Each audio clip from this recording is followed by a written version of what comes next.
You ask Tiger to solve. This deals with linear equations with one unknown. The final result is y equals 17/2. Let's solve it step by step. Swap sides. Group all constants on the right side of the equation. Subtract 3/2 from both sides.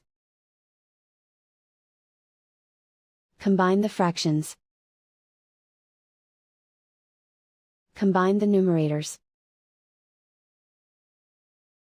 Reduce the zero numerator. Simplify the arithmetic. Find the lowest common denominator. Multiply the denominators. Multiply the numerators. Combine the fractions. Combine the numerators.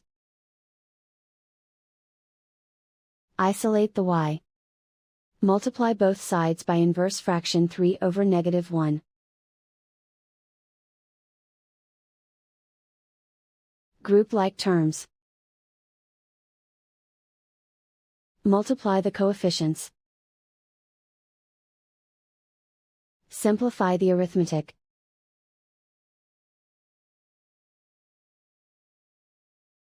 Multiply the fractions. Simplify the arithmetic. And so the final result is y equals 17/2.